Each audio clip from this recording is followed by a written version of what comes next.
할렐루야. 네, 일주일 동안 잘들 지내셨죠? 네, 감사합니다. 오늘 스승의 주일을 맞아서 성경이 말하는 교사의 의미라는 제목으로 하나님의 말씀 증거하겠습니다. 오늘은 스승의 주일입니다. 매맞는 아이, 또 매맞는 아내, 또 매맞는 부모에 이어서 매맞는 선생님까지 지금 그야말로 폭행의 시대, 폭력의 시대인 것 같습니다. 요즘 인터넷에 떠돌고 있는 그 동영상이 있는데 참 그 동영상을 보니까 제가 충격을 많이 받았습니다. 선생님이 한 60대 다 된 선생님이 격하게 이렇게 있고 아이들 30명이 빗자루 이렇게 들고 가서 선생님을 때려요. 머리를 툭툭 치고 그러면서 뭔가 욕을 하고 그런 걸 보면서 야, 이거 참 어떻게 하다가 이렇게 됐나 하는 생각이 들면서 마음에서 분노가 끓어오르다. 이제 교단에서 신체적 폭행뿐만 아니라 이제 언어적 폭행이 이제 일상이 되어버렸습니다. 교육이 안 된다는 거죠. 가장 원시적이고 가장 본능적이고 가장 악한 모습으로 추악한 단면을 보여주고 있습니다. 어디서요? 교육의 현장에서. 교육의 현장에서 그런 걸 가르쳐야 되는 게 이제는 전혀 교육이 일어나지 않는다는 것을 우리가 시각적으로 보고 있는 거죠. 교육의 실패가 가져온 참상이요 비극이라고 생각을 합니다. 교사보호법 그리고 교사치유센터를 만들어서 교사를 보호해야 하고 학생들로부터 받은 상처 아픔을 치유해야 하는 그런 실정에 다다르게 된 것입니다. 지금 우리는 교육 실패 시대를 살아가고 있는 것입니다. 그리고 두 눈으로 똑똑히 실패한 교육의 참상을 지금 보고 있는 거죠. 대한민국이 이 사교육이 이렇게 왕성한 것은 공교육을 더 이상 신뢰하지 못하기 때문이죠. 이 교육이라고 볼 수가 없는 거예요. 학원에서 가르치는 걸 어떻게 교육이라고 볼 수 있겠어요? 교육은 인간다운 인간을 만드는 그런 일이지 않습니까? 뿐만 아니라 가정교육, 교회교육 역시 별반 다르지 않다고 생각합니다. 교육이 실패한 이유가 뭘까요? 저는 오늘 성경을 통해서 한번 짚어보고 그 대안을 함께 우리가 고민해 보았으면 좋겠습니다. 이스라엘은 일찍이 학습 공동체로 부름을 받았습니다. 하나님께서 이스라엘을 부르실 때에는 여러 가지 사명이 있었지만 배우는 공동체, 가르치는 공동체, 즉 학습 공동체로 이스라엘을 부르신 거죠. 배우고 가르쳐야, 가르치고 배워야 유지할 수 있는 공동체라는 사실입니다. 그래서 이스라엘이라고 하는 아이덴티티, 그 정체성, 이스라엘이라고 하는 정체성은 배우고 가르치는 이 선순환이 잘 될 때 이스라엘이 유지가 되었어요. 그러니까 이스라엘의 역사를 통해서 우리가 알지 않습니까? 이 가르치고 배우는 일이 중단됐을 때 이스라엘은 멸망의 길로 접어들고 포로 생활을 하게 됩니다. 그 중심에 뭐가 있죠? 하나님의 말씀에 순종하지 않았더라. 즉 가르치고 배우는 일이 행동을 통해서 드러나지 않게 됨으로써 이스라엘은 멸망하게 된 것입니다. 오늘날 개인의 신앙도 마찬가지입니다. 가르치고 배우는 이 신앙의 선순환이 우리의 혈맥을 따라서 피가 잘 돌듯이 돌아야 그 사람은 건강한 신앙이 되는 거죠. 그러나 배우고 가르치는 일이 제대로 이루어지지 않으면 우리 신앙의 혈맥이 막혀서 이게 심각한 문제가 일어나게 되는 거죠. 구약부터 신약을 중심으로 이어오는 하나의 큰 줄기는 바로 가르쳐랍니다. 오늘 본문에도 가르침에 대해서 나오지 않습니까? 가르쳐 지키게 하라. 그래서 구약시대 가르침의 대상은 자녀요, 가르치는 자는 부모였다고 제가 저번주에 말씀을 드렸습니다. 부모의 가르침을 통해서 하나님의 축복이 흐르는 것입니다. 부모의 가르침을 통해서 죄로 말미암아 깨지고 흐릿해진 그 축복의 길을 우리는 선명하게 볼 수 있게 되는 거죠. 그 가르침을 통해서 구원도 일어나고 가르침을 통해서 우리가 인간다운 삶, 즉 하나님의 백성다운 삶을 우리가 살게 되는 것입니다. 이 교회 안에서 가르침과 배움의 선순환이 일어나지 않으면 그 신앙은 샤머니즘화 되어버립니다. 이미 신학자들이 교회 안에서 배우고 가르침이 일어나지 않을 때 그 신앙이 어디를 지향하는지에 대해서는 이미 다 결론을 내고 있습니다. 샤머니즘 쪽으로 됩니다. 급할 때만 하나님을 찾게 되는 거죠. 배우려고 하지 않고 또 그 배운 것을 내가 살아남으로 가르치는 거거든요. 사실 그게 일어나지 않으면서 우리는 마치 우상을 섬기듯이 기독교가 샤머니즘화 되어 가고 있는 거죠. 성경은 분명히 배우고 확신한 일에 거하라고 이렇게 말씀하고 있습니다. 어제 우리 박사원 집사님하고 잠깐 이야기를 이렇게 나누고 있습니다. 박사원 집사님이 결혼하면서 직장을 또 옮겼습니다. 몇 개월 동안 월급을 타지 못해서 고민하다가 같이 기도하고 직장을 옮겼는데 이번 직장은 참 좋은 것 같아요. 재정적으로 든든하고. 이제 회사를 이렇게 갔다 오더니 어제 그런 얘기를 해요. 목사님, 사장님이 요즘 저를 데리고 다니면서 십계명을 가르쳐줘요. 그래서 이분이 교회 다니는 분인가 성당 다니는 분이에요. 십계명을 가르친다고 해서 야, 그 사장님 꽤 괜찮은 분이라고 그랬더니 성경에서 말하는 십계명이 아니라 이제 사업에 대한 또 리더십에 대한 또 경영에 대한 그런 자기 나름대로 철학을 가르친다. 그래서 그대로 하면 자기가 월급도 올려주고 그대로 하면 자기가 승진도 빨리 시켜주고 뭐 그런 이야기를 했고 그러면서 박사원 집사님이 하는 얘기가 근데요 목사님이 예전부터 저희들에게 항상 해주셨던 말씀들을 하고 계십니다. 제 자랑하는 게 아니고요. 저는 성경을 가르쳐주는 분이죠. 그런데 그 사장의 소리가 듣기 싫어서 요즘 젊은이들이 회사를 떠나거나 힘들어한다는 거예요. 견뎌내지 못하고.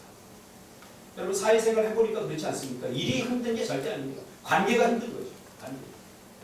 그러니까 사장의 그 십계명을 정말 가르침으로 알고 받아들일 것이냐 잔소리로 받아들일 것이냐 이 문제거든요. 사실. 근데 박사원 집사님 참 감사한 게 뭐냐면 저는 이미 늘 목사님한테 잔소리처럼 이걸 가르침을 받아왔기 때문에 저는 전혀 힘들지 않고 오히려 좋아해요. 근데 주변 사람들은 너무너무 힘들어요. 왜? 잔소리로 들리는 그겁니다. 그 차이입니다. 하나님의 말씀이 잔소리로 들리느냐 참된 가르침으로 들리느냐 바로 이 문제의 것이죠.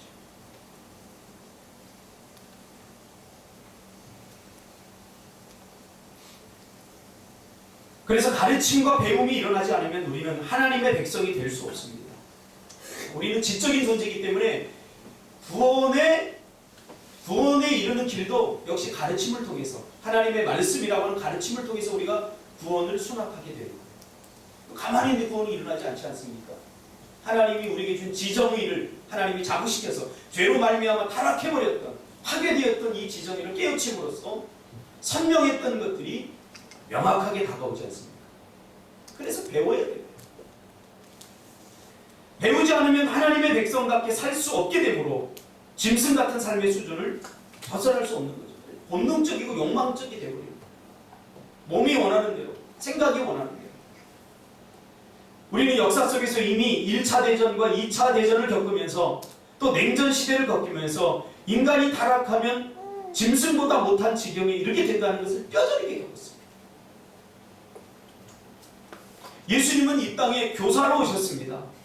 죄로 말미암아 깨져버린 하나님의 형상을 회복시켜서 우리 인간에게 왜 이런 비극이 왔는가를 설명해주고 그 대안을 제시할 뿐만 아니라 학습을 통해서 다시는 이런 비극이 재현되지 않도록 꾸준히 끊임없이 예수님은 가르치기를 원하시는 거죠.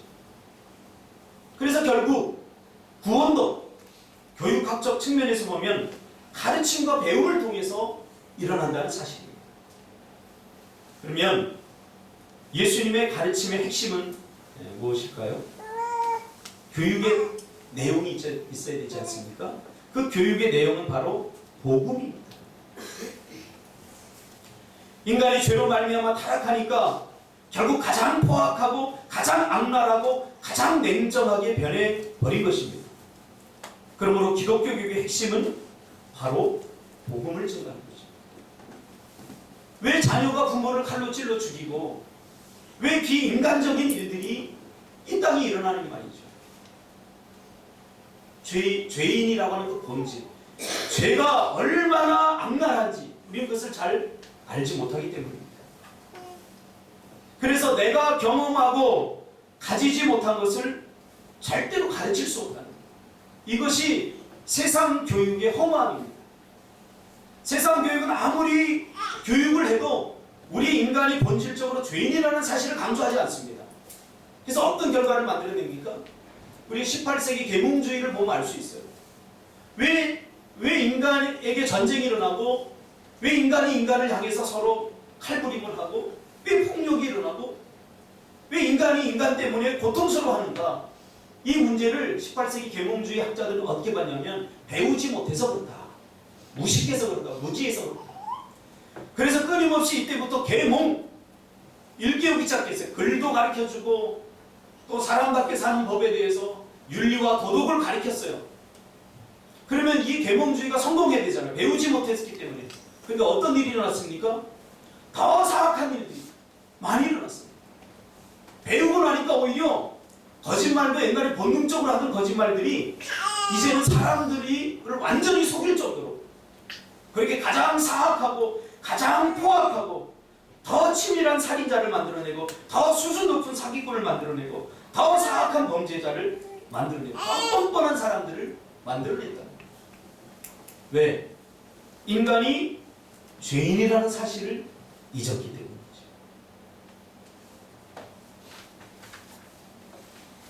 오직 교육에 있어서 죄의 부분을 이야기하는 것은 기독교 교육밖에 없습니다.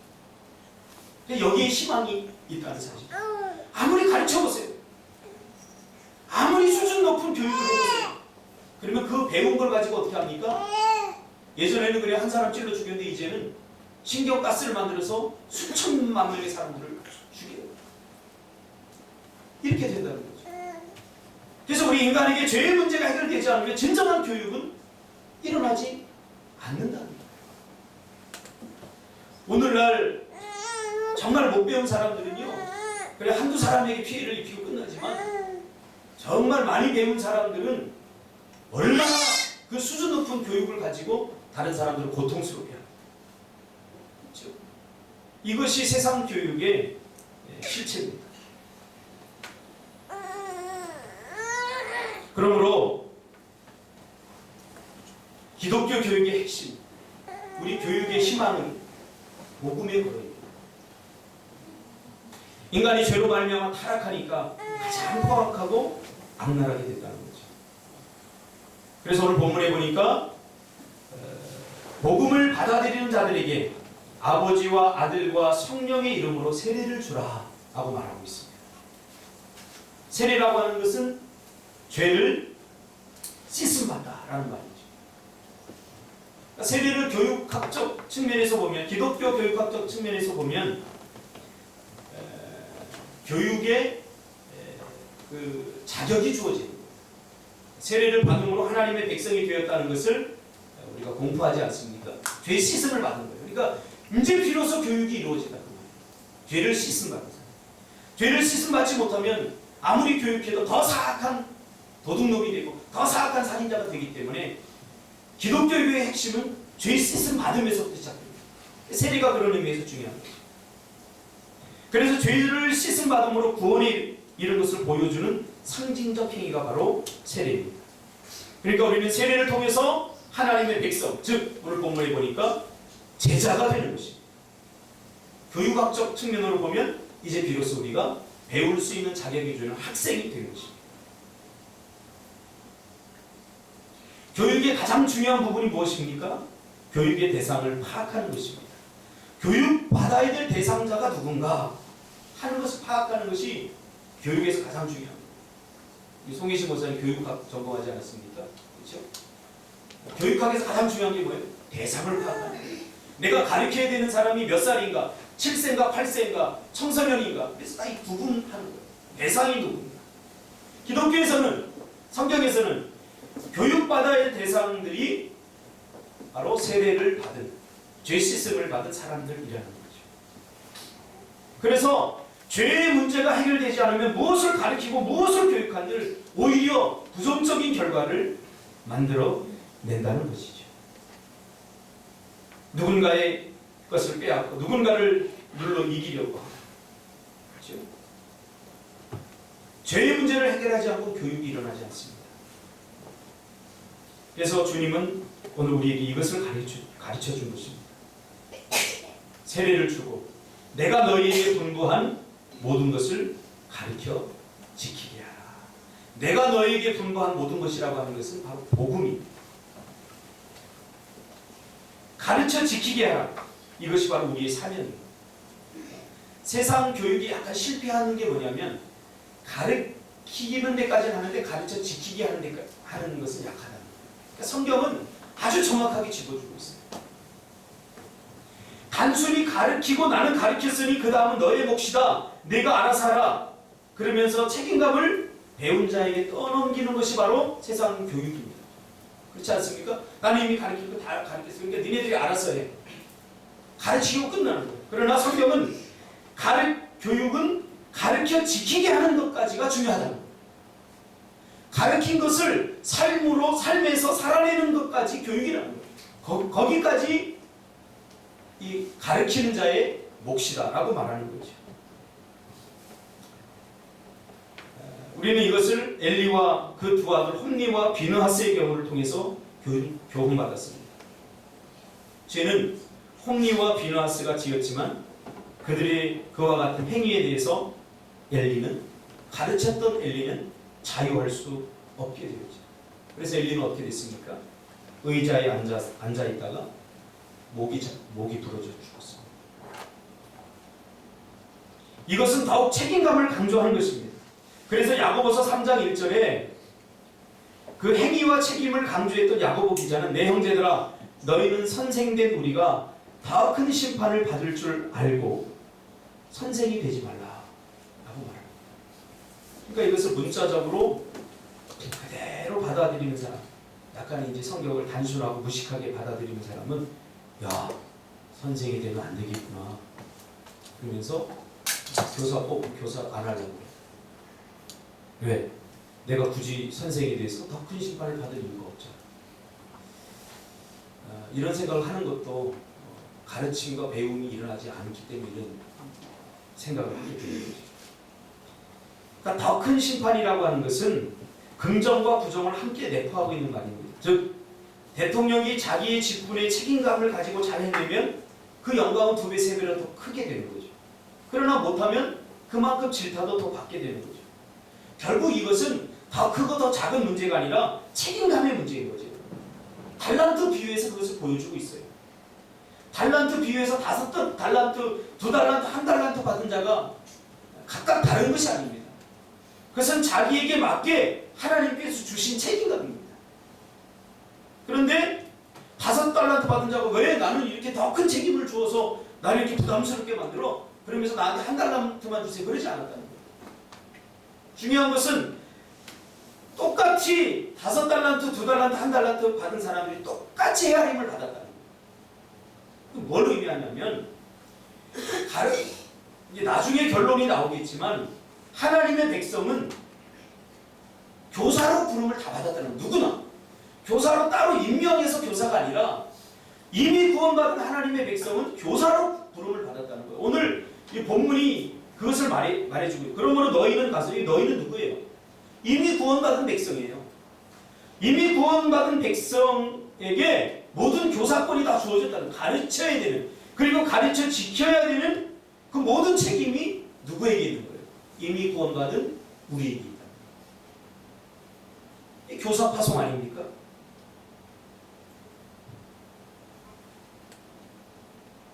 아무리 내가 하찮고 작고 별 영향력이 없는 자라고 할지라도 결국 우리는 이 책임감에서 벗어날 수 없다.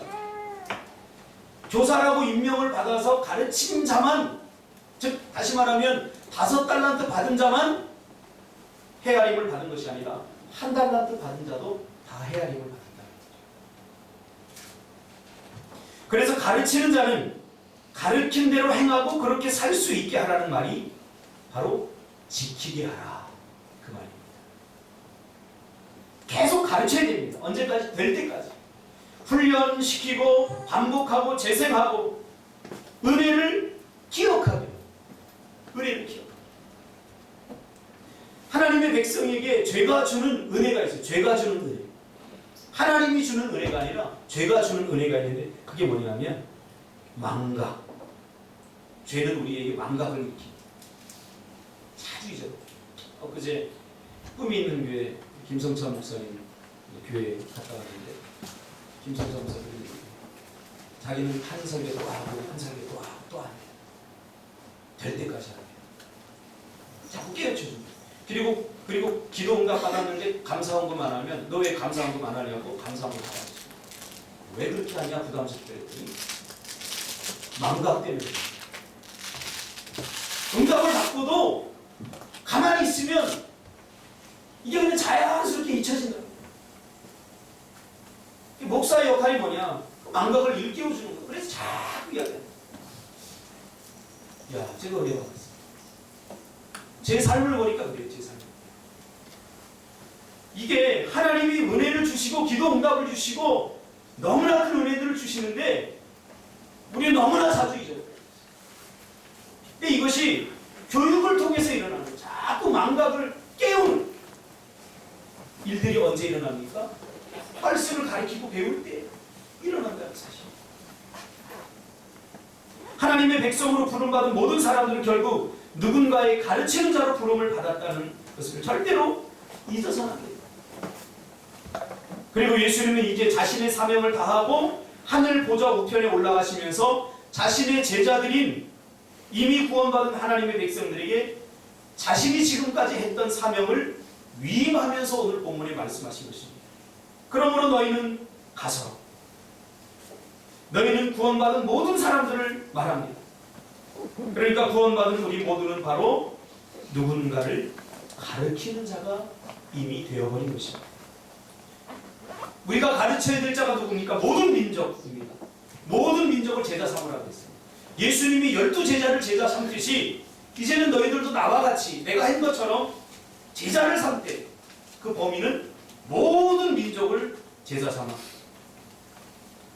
그렇게 말하고 있는 거예요. 그래서 우리가 미얀마 선교도 가고 인도 선교도 가고 한 이유가 뭡니까? 제자 삼기 위해서. 그리고 그들에게 무엇을 가르쳐야 됩니까? 바로 복음을 가르쳐야 됩니다. 하나님의 말씀을 가르쳐야 됩니다.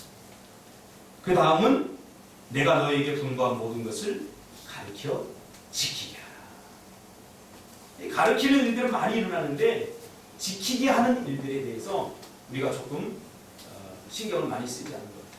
한국교회 제자 훈련이 실패했다고 봅니다. 오카는 목사님 자신도 한국의 제자 훈련 자기가 들여왔지만 제자 훈련이 실패했다. 여러 가지 이유를 대요. 제가 봤을 때는 가르치는 데까지는 성공했는데 지키게 하는 데 실패했기 때문에. 이 지키게 하는 것이 뭡니까? 훈련이에요. 훈련이 뭐예요? 배우고 그 배운 것을 삶에서 드러내는 이런 트레이닝이 되지 않는다. 제가 요즘 헬스를 하는데요. 훈련이 쉽지 않아요. 훈련은 뼈를 깎는 것들이 필요해요. 뱃살이 절대 안 돼요. 근데 요즘 좀 들어가죠. 자기 욕망과의 싸움이고 자기 안에 있는 죄성과의 싸움이고 다이어트도 그래요. 예전에 제가 신대원 다닐 때 제 옆방에 기숙사 옆방에 고려대 나온 친구가 하나 있는데 이름이 모세였어요. 모세. 이렇게. 근데 어느 날 보니까 겨울방학 끝나고 가서 보니까 2학년이 됐는데 홀쭉해졌어요. 그러더니 문 앞에다가 뭐라고 적어놨냐면 모세 다이어트, 기도 다이어트법. 그래가지고 책도 썼어요. 그래서 제가 아이 좀 미친놈이네 저거. 무슨 다이어트 살 빼면 되는 거지 무슨 기도 다이어트야. 그래서 기도 다이어트, 말씀 다이어트 막 써놨는데 내가 완전히 또라이다 제가 그렇게 생각했어요. 근데 지금 보니까 그 말이 무슨 말인지가 이해가 돼요. 살 빼는 것은 죄와의 전쟁입니다. 할렐루야. 자꾸 먹고 싶은 욕망, 이거 내 힘으로 절대 절지 않아요. 내 몸 안에서는 이미 죄악이 일반화되어 버렸어요. 그래 자꾸 죄를 짓지 않으면 자꾸 허기가 져요. 허기가 져. 죄의 유혹을 받는다니까요. 뭐 아니, 엄마는 괜찮아. 주원이 엄마는 괜찮아. 아기를 키우니까 많이 먹어야 돼. 그래야지 저도 잘 나오고 아이를 잘 키울 수 있어요. 이게 안 되는 시간. 제가 저녁에 먹으면 안 되는데 갔다 오면요 절대 안 먹어야지. 닭가슴살도 사놨는데 닭가슴살 그대로 오히려 우리 예린이가 다 먹거든요. 예린이가 요즘 뭐 빠지고 있어요. 아 자꾸 먹고 싶어요. 요 정도는 괜찮겠지. 요 정도는 괜찮겠지. 그럼 뭐과의 싸움이에요? 내 안에 있는 욕망과의 싸움, 죄성과의 싸움. 이 정도도 충분한데 뭔가 자꾸 허기진 것들을 채우려고 해요. 그러니까 요즘 기도하면서 그 욕망과 좀 싸우면서 제가 좀 이기고 있어요. 그러니까 그 안 빠지던 뱃살이 이제는 빠졌어요. 할렐루야. 그래서 이 옷을 입게 됐어요. 이거 우리 모세 성도님 결혼할 때 모세 성도님 사준 건데 그때 배에 맞춰가지고 이걸 샀는데 미안해요. 그동안 제가 배가 나와가지고 이거 못 입었던 거야. 입고 싶어요.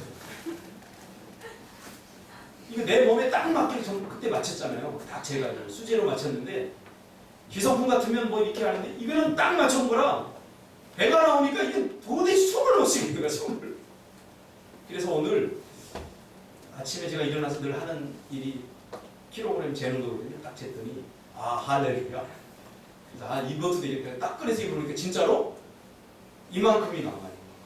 이만큼이 들어가더라고요. 할렐루야. 교육의 효과입니다.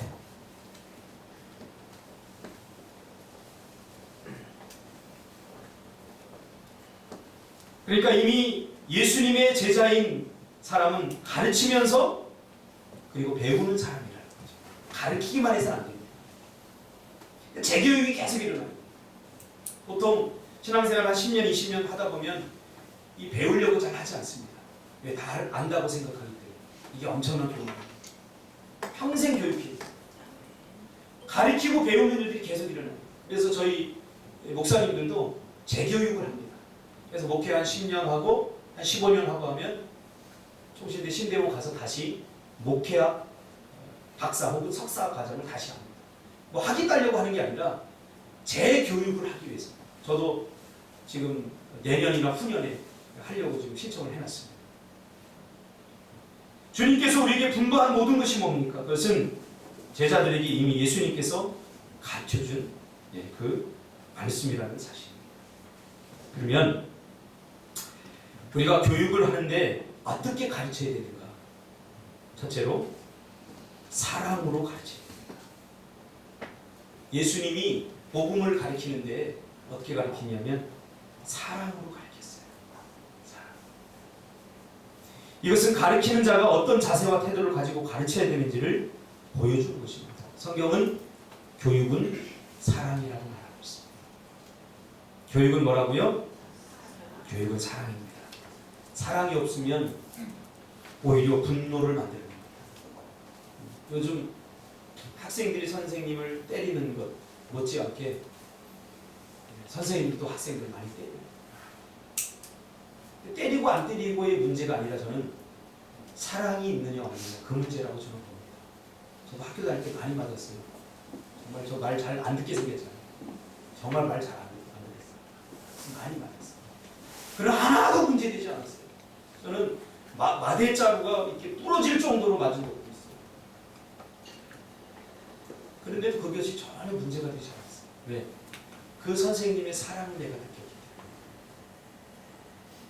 나도 사랑해? 그러니까 때려? 이런 말 한마디도 없었어요. 그러나 그 선생님이 정말로 나의 장래와 나의 미래를 정말로 걱정하고 있구나. 이런 것들이 매를 통해서 느껴지기 때문에 대들 수 없었던 거죠.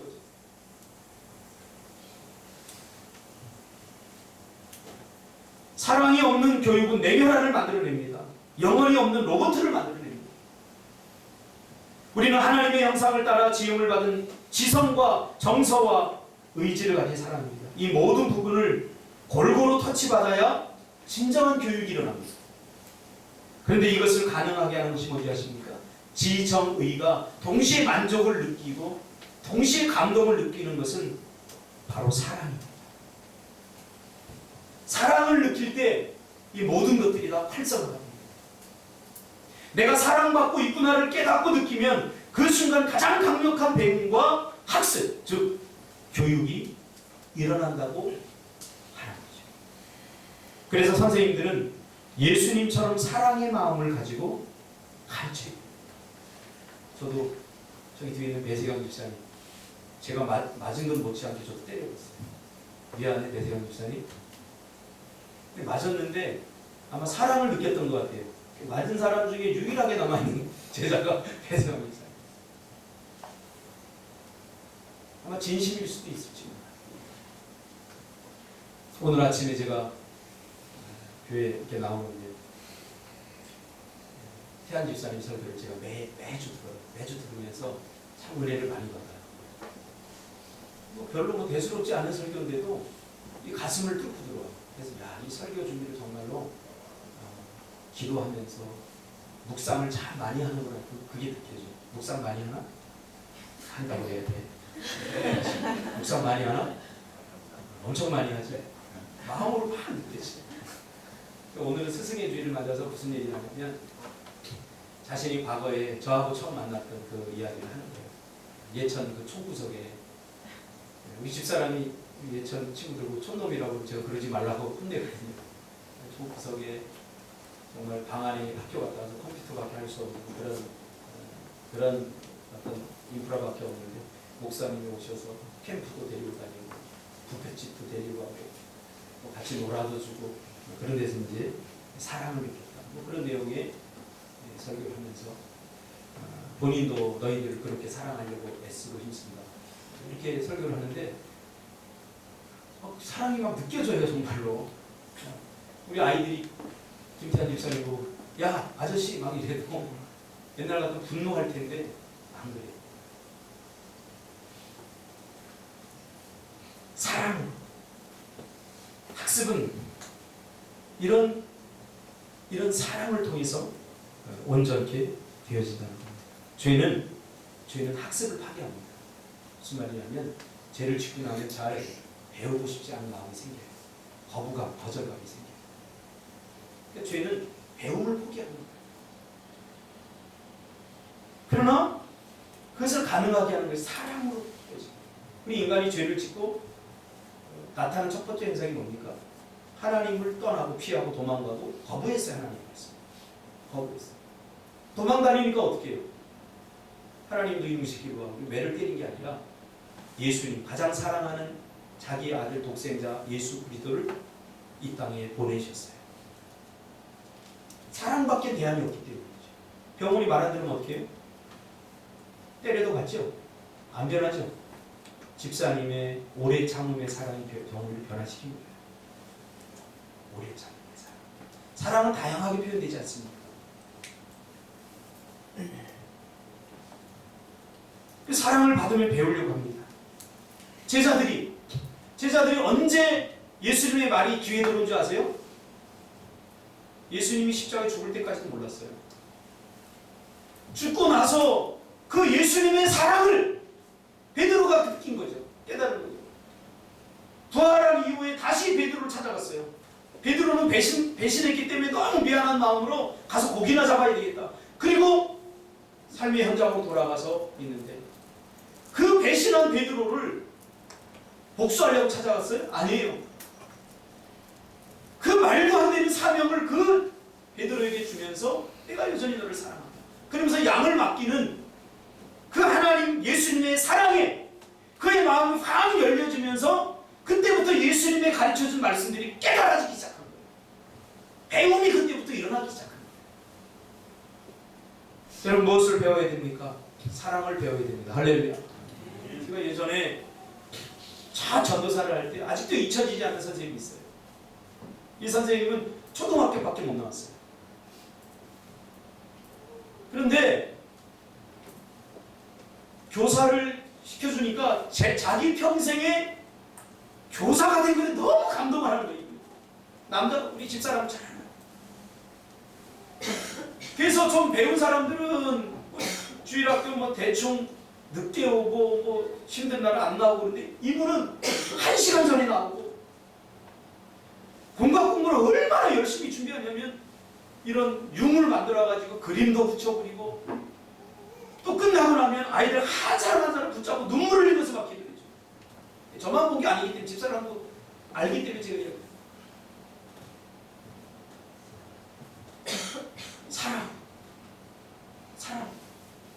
그 아이들이 지금 목사가 돼서 사랑의 교회에 다니는 그 사랑의 교회 부목사인 친구도 있고 사랑으로 사랑.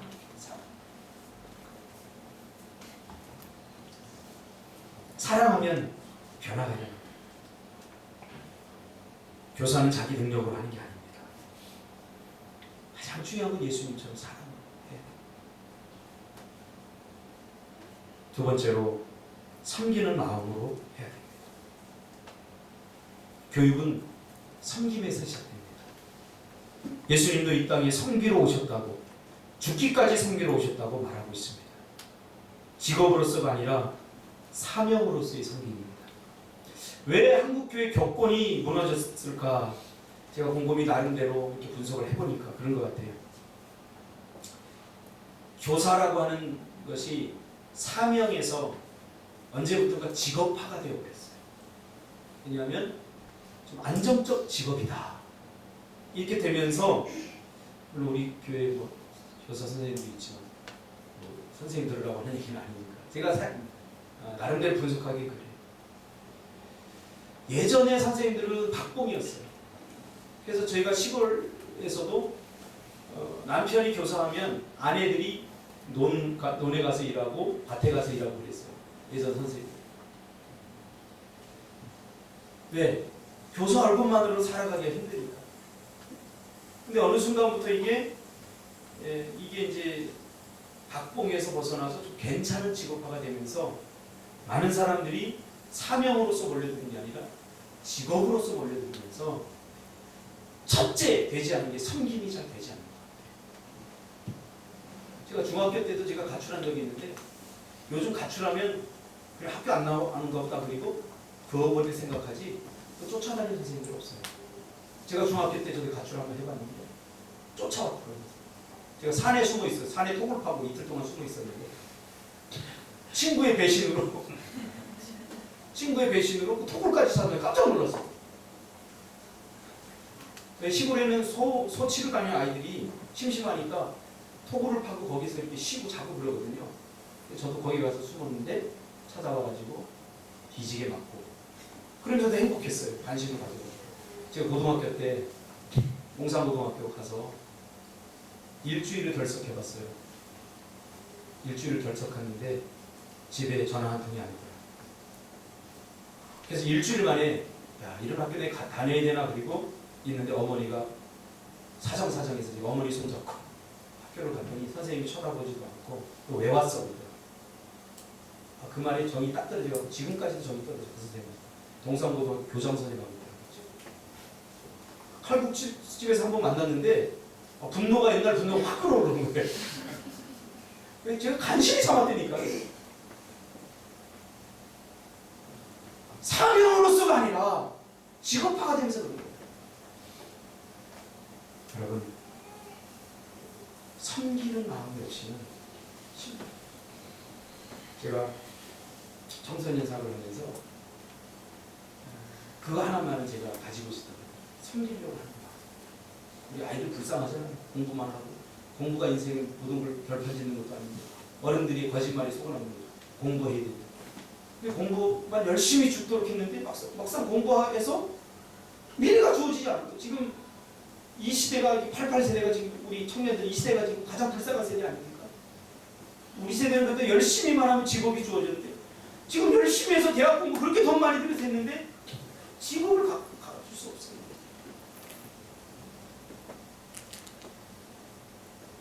섬기는 마음. 우리 주일학교 교사들 실력 능력 없어도 얼마큼 실력까지 섬기시기를 주님의 이름으로 축복합니다. 전도도 섬김에서 일어나는 거라고 생각을 합니다. 어제 플리마켓을 했는데 제가 깜짝 놀랐어요. 누구 보고 깜짝 놀래요? 우리 송이 성도님 보고 깜짝 놀랐어요. 이미 동네 사람 지나가면 언니! 그래요. 뭐 언니, 어머니, 뭐 저보다 자기네 친구들 다 온 줄 알았어요. 전부. 얼마나 친화력이 좋든지 섬기는 마음에서 간사 생활하면서 섬기는 걸 배운 것 같아요. 참 섬기는 거 잘해요. 지금 언제 갔다 온 일이라고 막 왔는데 장사도 잘하더라고요. 배우니까 언니 목상을 깎아달라고 그러니까 이거 미얀마 선교하는 거예요. 학교 세우려고 하는 거예요. 그러면서 막 하는데 안 깎아주고 다 받더라고요. 내가 옆에서 저 깎아주면 살 텐데 그런 마음이 꿀뚝 같았는데 어떻게 하나 보려고 그러니까 결국은 다 받더라고요. 아, 평소에 장사를 하면서 어떻게 하는지 그게 눈이 보이더라고요. 억지로 하는 게 아니고 섬기는 마음과 세 번째로 겸손한 마음을 해줍니다. 교육은 겸손함입니다. 유명한 기독교 교육자인 하워드 핸드릭스는 가르치는 이의 7가지 법칙이라는 책에서 예수님의 교육 방법을 소개하면서 겸손한 마음으로 교육해야 된다. 그 이야기를 하면서 가르치는 자는 배우는 자다라고 말했습니다. 우리는 어느 정도 배웠다, 배우고 나면 사람은 자기가 잘나서 자기 능력으로 된 줄 알고 그 다음 또 자기가 제일인 줄 알고 다른 사람 말은 귀에 들어오지 않습니다. 배우기를 포기하면 성장이 일어나지 않고 배우기를 포기하면 가르침이 안 돼요. 그래서 가르치는 자는 계속해서 배워야 돼요.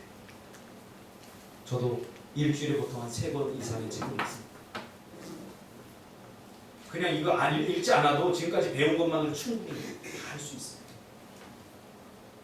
나를 깨우쳐요.